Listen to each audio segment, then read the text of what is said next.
right, hey guys, we are back. Welcome back to this channel. If you can, just before we get into everything, please be sure to like, subscribe, and comment on the video. We're back actually, and honestly, we're still getting it on time. I'm thinking this new schedule at work is kind of working out. We actually just got off this morning, sometime around like 10 a.m. So we're just in time to actually react to today's One Piece chapter. Let me actually just go in real quick, make sure everything's good on YouTube's end. We seem to be running fine. Excellent connection. Cool. Alright, so welcome guys. In today's stream, we're pretty much going to be reacting to chapter 115 of One Piece, or 1115 of One Piece. I have not read it yet, and I'm kind of surprised or excited to see what's going to be going on with today's chapter. I know last time we ended on a big note with the Mother Flame and everything else. So, I mean, I'm pretty hyped to see what this chapter holds. But without further ado, let's definitely hop right in and see what happens. Alright, so starting off, we have the cover page here, chapter 1115, Continental Fragments. And we have Yamato, and we have oh, she's at the Oni Child Yamato and the Holy Inari Shrine pilgrimage, getting a bento from Hiyori and Otako. Huh. So, this is pretty cute. I guess Yamato's actually just watching them eat, or maybe even prepare meals for Yamato before she goes on her voyage around Wano. This is actually pretty cute. I definitely like how Hiyori looks. Pretty much, I don't think they're eating. She might be eating, but I think she's preparing the bento boxes. Let me see here real quick. So it's volume 5. I wonder if Oda plans to actually do this any farther. Definitely would be cool, but I mean, I definitely would like to see more of this, or at the very least see what happens if she ends up heading out into Wano. Like maybe if we get stories of her actually on her voyage in Wano as we progress with these cover pages. But let's continue on. Alright, we're gonna hop right into page 1. First, actually, let's read the editor notes from Oda. Oda says, Ato's recent concert at the National Stadium was incredible. The world-traveling pop princess keeps outdoing herself. Pretty cool, pretty cool. So that's pretty awesome. He definitely ended up going to a pop concert. That was cool. Huh. Alright, so we're gonna start off. Oh wow, we're actually starting off in Wano. So we go straight from the cover page to page 1 being a shot of Wano. You can see the Straw Hat flag is on the front, representing that Luffy definitely is in alliance with the land of Wano. The flower capital, Wano. It's hard to believe this foreign transmission is reaching us. Now, you may be wondering how he came to be known as a pirate. We found the snail in the castle among Orochi's possessions. So, you were a pirate, Joy Boy? Just like Luffy. You know of him, my lord? Huh, this is interesting. So that's pretty cool. Like, you could see that Momo is pretty much making the relation between Joy Boy and Luffy, which is kind of a given, but it's just cool to actually see it here. Let's see what else. Hold on. Go down a page. Let's see. A jail cell at the G4 naval base. Joy Boy, who cares? I bet you could easily beat him, right, Captain Kid? Duh, the man's already dead. And then, oh my gosh, you've got the Damalo Black. You've got them actually being like Kid's crew now that they've been defeated because they knew they couldn't keep being Luffy's like, I guess you could say, like, Walmart versions or whatever. This is crazy. And then he says, that's our captain. The only thing bigger than his confidence is his belly. Wow. Wow, okay. I'm just taken back by the fact that he chose to cosplay as Kid's crew now. Yeah, I'm clearly a million times tougher than this Joy Toy. It's Joy Boy, boss. Wow, he can't even say the right name. Fake pirate, fake everything. He's crazy for that. I can't believe they put him in here, though. That is insane. Like, I'm just so shocked at the fact that they really went on to actually try and be, like, Kid's crew. This is actually funny. Just because he's, like, I guess just, like, here. I don't know. That's insane. It just blew my mind seeing him again because we haven't seen him since like the very beginning of after the 2 year period. So that was pretty cool. Anyways, we go back. We have a shot of the Marines right here. They're looking in shock, and we have Vegapunk saying, "Do bear in mind, I only have access to a handful of poneglyphs, but their combined narrative clearly chronicles an unbelievable history about a great war in the distant past." Then you have a shot of the Marines, and then above Egghead, pretty cool. During that period, Joy Boy faced an enemy, the organization now known as the World Government. Wait, isn't that us? Well, he did say he was a pirate. Vegapunk? And then you have, I think this is Topman right here. Topman's pretty much just rushing Dory, Brogy, and Luffy still, so he's pretty angry. And then you have Vegapunk saying, back then, they were merely the Allied powers, a temporary coalition consisting of 20 separate kingdoms. Let me just, one more time. Let me just read theirs together. During that period, Joy faced an enemy, the organization now known as the World Government. Back then, they were merely the Allied powers, a temporary coalition consisting of 20 separate kingdoms. So, okay, we kind of knew that because it's kind of like how the reveries are now and how obviously the 20 different kingdoms come there. So then we keep going. We have a shot outside of the Labostratum, and I believe the Vega records right there. And then you have one of the Gorosei coming down. It looks like he's pretty much trying to destroy or pretty much crushing every transponder snail around. He's looking very angry. It can be assumed that an alliance was the only feasible way to oppose the formidable faction to which Joy Boy belonged. So he was so strong that they had to pretty much make an alliance. That's interesting. And then you have a shot here of the kingdoms pretty much going at Joy Boy. I am afraid that the cause of this conflict still eludes me, so I do not presume to judge the morality of the combatants. I can, however, say that this war was a clash of two opposing ideologies. I mentioned earlier that Joy Boy was born into a fantastical civilization. Oh, and then you have freaking Zoe right here, and he's just basically looking eerie as ever. One so advanced that it is hard to believe it existed 900 years ago. And then, oh wow, this just looks insane. Okay. So then, obviously, this is on top of Zoe and everything, where we have the Minx.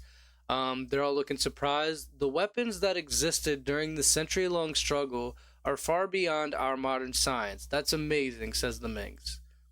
And then we, of course, have freaking Davy back and everything, Foxy, and they're on this little ship. Fe, what's that peanut-headed fool saying? Oh, boss, you're making me hungry. Such technology is baffling even to a genius such as myself. He's so big-headed. And then poop, poop, poop, poop. It looks like, I don't know if the girl from the Foxy Pirates, I don't know if she changed her hair, because in this shot, it looks like she doesn't really have any color in her hair, and I'm pretty sure it was dark before. But anyways, continuing on. And therein lies our problem. Labostratum. Put it, gotcha. So it looks like we have somebody either answering or hanging up a transponder snail in the next panel. Let me continue on just 1 second. Okay. So let's go back in. And then we have Stussy, Wheeze, huh? It's me, Edison. And then you have a shot of Kaku. Lower the barrier and hightail it out of there. But I can't. What if something were to happen to the Straw Hat crew? I'm gonna be straight with you. There ain't no point in the barrier no more. And then I guess you have Edison looking tired. Not when there are monsters on the island who can ignore it. And then you have the shot of the Gorosei still rummaging through all the transponders they can. We've done all we can for them. I'm sure they'll make it somehow. How much longer, Jinbei? My apologies, we're almost there. There's nothing to apologize for. We were busy. Is that you, Zoro? You're gonna get it later. Oh, wow. Okay. So that's crazy. Okay, I was just seeing who was talking in terms of the bubbles, and then Zoro's pretty much just not even. He's not even like apologetic about being late or holding them up. He's just like, okay, well, y'all can wait. It's funny. All right, so then we have a shot of Nami. She says, "Now hurry up. They're moving their ships to blockade the northeast coast. I'll never forgive you if we get blasted out of the water after all this." That's good to hear. I was worried Stella would never forgive me if I let them get caught. As if. Now get your ass out of there. But I don't know what to do with myself. So, okay. So hold on. So what was the last thing that he said? So it's just some of these bubbles, it looks like Vegapunk's talking, but then it looks like it's the transponders now. So it's a little bit confusing, but I'm guessing that's probably um oh, okay, so it's Stella, it's Stussy talking to Edison saying, "But I don't know what to do with myself, huh? Now that Stella's gone, who am I meant to live for? I have no purpose." And then you have a shot of Kaku looking a little bit empathetic. Um, don't let him use his sword. Wait, don't let him use his sword. So, okay, you have a giant Bonnie and the giants pretty much fighting Ethan, and they all, and Sanji's also on the ground. So you have two giants knocked down, a giant and Bonnie fighting Ethan. This geezer can cut anything. Sense the living voices, and I guess that's Ethan talking to himself. Um it looks like he does a kick off of one of the giants with his horse legs, and then he says Bonnie dot dot dot, and then he just does a swipe, and it looks like Frankie is getting some W's in this freaking arc, dude. He literally just saved Bonnie again with this swipe, because Ethan literally did a whole, like, I guess you could say, like, straight chop, just like almost to her head, and then Frankie comes in and pretty much gets her to duck right before she actually can get like sliced or hurt. So then we have her saying, "Yeah!" And then I'm guessing she turns smaller after this, because in this next panel she's still screaming, but it looks like his slash actually ended up going to, I guess, the giant ship, because it cut off the top of one of the masts, maybe even a couple. Frankie saying, "I can't maintain distorted future very long." So you have Frankie holding Bonnie as she turns back into a child. The Void Century ended with Joy Boy's defeat. And then we have a shot here of the giant robot, and we also have a shot of Zoe, both who serve Joy Boy, so very fitting that they would put these two together. "How much do you intend to save, Vegapunk?" says Ethan. He's leaving. So Ethan's pretty much just dipping. He's looking for anything and everything he can try to cut. I Okay, hold on, because I got a little glimpse of the next panel, but hold on. We're gonna go right to left like we should. There are too many life forms up here, and then he's literally in front of the labostratum. But the aftermath had grander consequences. The wake of that ancient conflict scared the world, and those scars never healed. So then you literally have Ethan, and this is a beautiful shot. Ethan is literally sitting here doing a single slash through all of Egghead in order to try to find this transponder, and it's so crazy that he has literally cut through the whole, like, top half of the upper level of the labostratum. Like, this is insane. He's like on Mihawk Zoro status when it comes to cutting that ship in half, or like just Mihawk being able to cut through like an ice glacier mountain. Okay, so then we go down, and from here, 1 second, why did my mouse not, huh? What is going on here?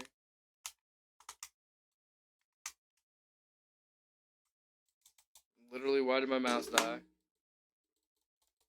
Sorry, guys, technical difficulties, because I think my mouse has died. I don't get what is going on. Huh?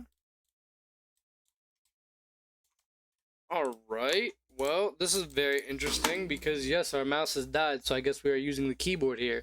Alright, so then you have the CP agents that were stuck at the bottom saying, "What the?" And then you have a shot of all the Seraphim. They're looking up as Ethan has cut the upper half of the Labostratum in half, which is crazy. So like, this is just crazy shot to see again, because he's all the way above the whole Egghead Island in the upper half and just cuts it in half. And I guess from there, it's kind of weird, because now the CP agents and some of the Seraphim are actually falling. So I don't know if it's like topped over or what's happened, but the cut is above them, and then we see them pretty much falling. So then we're back to Vegapunk's message. He says, "We all know travel between islands can be excruciatingly difficult.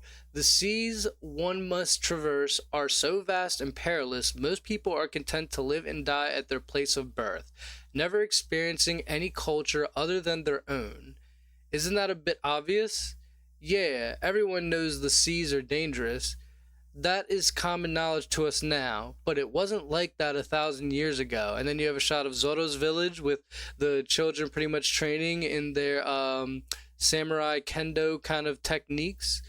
A cataclysmic ecological disaster occurred during the Void Century, and the ancient world was swallowed by the ocean. We are now living atop the remnants, continental fragments of the land masses that once were.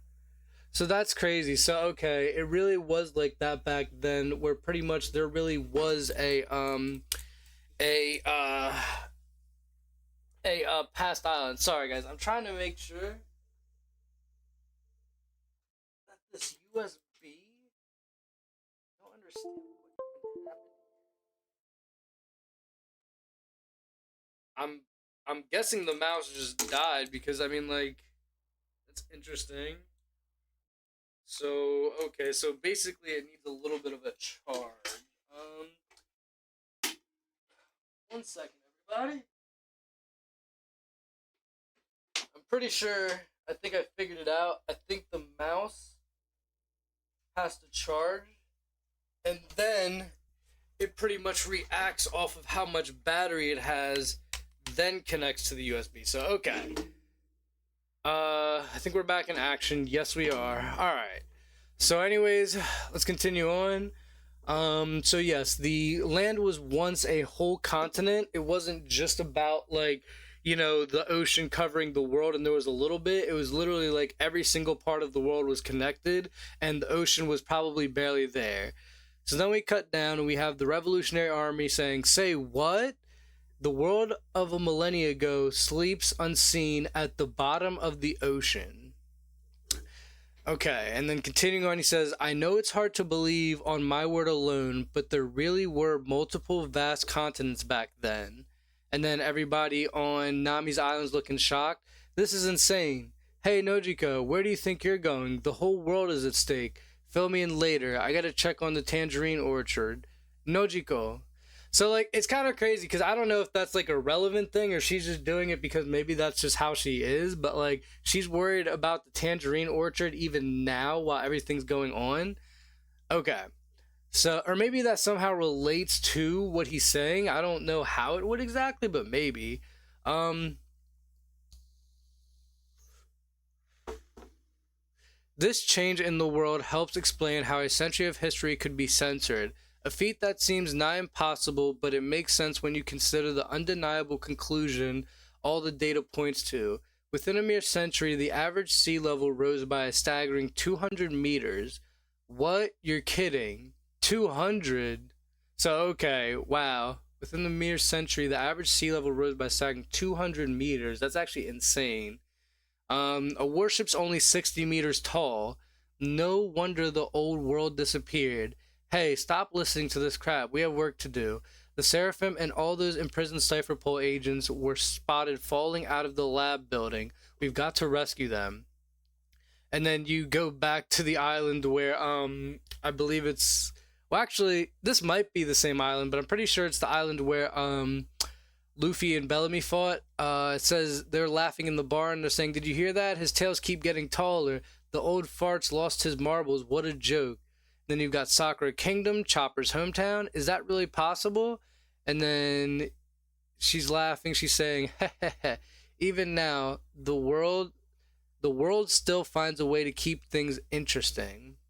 And then that mountain is around 200 meters. You're saying that you're saying something. Sorry guys, my reading is off. I have no idea why. Maybe it's work, but I'm just like, so I'm trying to like take everything in.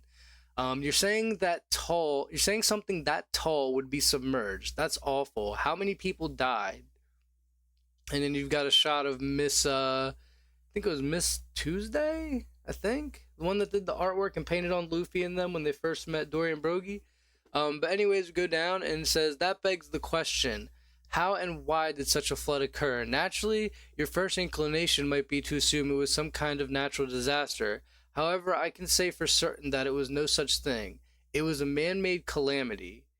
Then the Morgan's on his ship. You can't be serious. If this catastrophe was brought about by natural means, there would be records denoting early warning signs several centuries earlier. It was a severe world-altering event after all. And then you have Vivi telling him to be quiet because she's trying to listen, which is pretty funny. But all my research into meteorology, geology, ecology, and atmospheric science confirmed that there was no such natural buildup. It is impossible for such a drastic change to happen spontaneously within the span of a mere 100 years, meaning the cause lies elsewhere. My suspicions were confirmed a few days ago when I analyzed the world's current sea levels. This will be hard to accept, and you have a shot of the Gorosei, but that disaster 800 years ago was caused by ancient weapons technology capable of sinking the world. And that very same firepower evidently still exists, just waiting to be used again. In other words, the Great War, which ravaged the world during the Void Century, is still ongoing. Wait, okay. I get we have the shot of Emu here. I don't know if emus mad or not because it looks like they are because of the eyes and everything.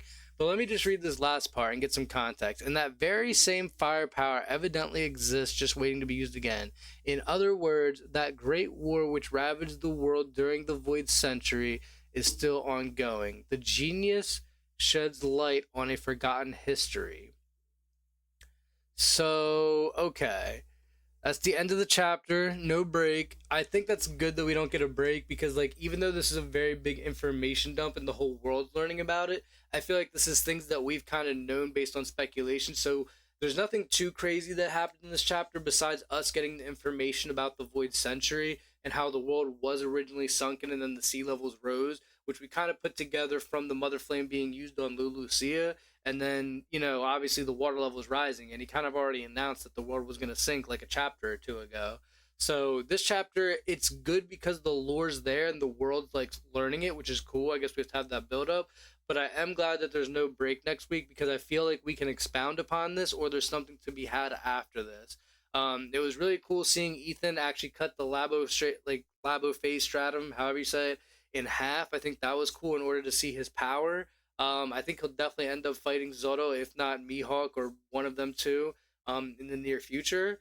But in general, I mean, this chapter was really just like a move along chapter, which I think is fine. I'm definitely more hyped for next week though to see maybe where all this information leads us and what the Gorosei plan to do after the fact of being found out. Um, but I think we're finally getting there though in terms of everything finally coming to a close. Like I see that the Straw Hats are finally about to escape. We see Zoro and Jinbei and they're actually finally getting out of there and everything. We have Susie who was trying to pretty much take the way out, which is pretty cool. But I think from here, really, everything seems to be going good. I mean, for like what this chapter was, I have no complaints. It was more of just a passerby chapter. And also just want to say hey to the person viewing. If you're still watching, thank you for coming in.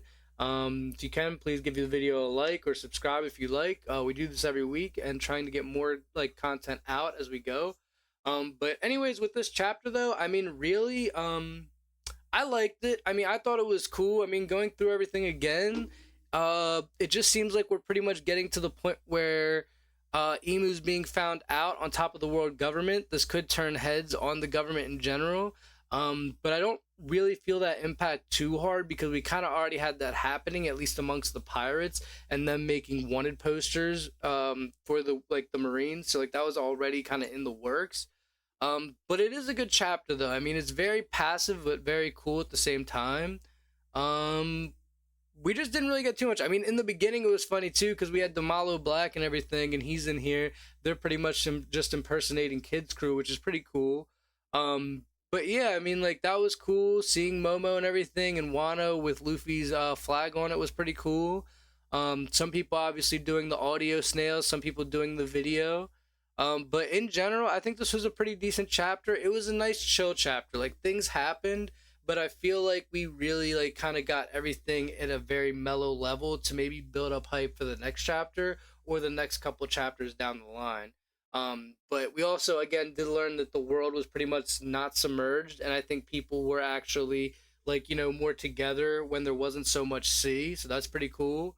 I hope he kind of expands on the fact that like Joy Boy became the first pirate though, because I would like to know if he became the first pirate before the water rose 200 meters or if he became the first pirate after. I'm guessing before, because obviously he fought the 20 kingdoms that are now the world government before he ended up probably becoming a pirate. If not, I'm guessing he did it after, but it would make more sense if it's before because it sounds like this battle happened and then the world rose 200 meters. So if that's the case, I guess he became a pirate before the sea levels rose and the whole world was pretty much connected. But that's just for later speculation. I'm definitely gonna watch some videos on that, like King of Lightning and Rogers Base and everything.